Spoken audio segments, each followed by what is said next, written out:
મારું નામ છે ચુડાસમા હિરલ મેરુભાઈ. મારી ટીમનું નામ છે ચંદ્રશેખર આઝાદ.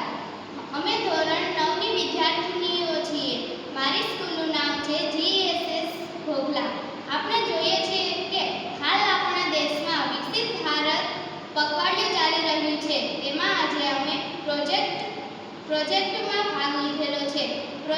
આપણા ભારત દેશ આગળ પ્રગતિ કરતો રહે એવા આપણે કાર્ય કરવા જોઈએ.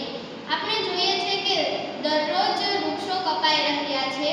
આપણે આ પ્રોજેક્ટમાં પણ જોઈએ છીએ કે આ ફક્ત 5 જ વૃક્ષો છે. દરરોજ એટલા બધા વૃક્ષો કપાઈ રહ્યા છે. આપણે જાણીએ છીએ કે વૃક્ષોનું મહત્વ આપણા જીવનમાં કેટલું છે.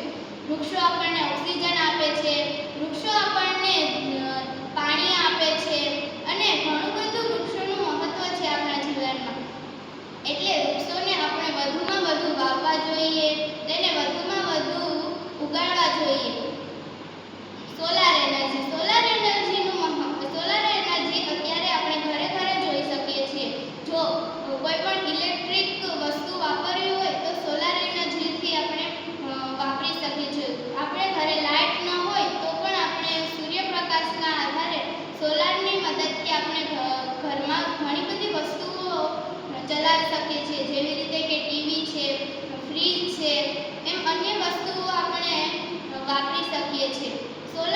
સોલારથી આપણે વીજળી ઉત્પન્ન કરી શકીએ છીએ.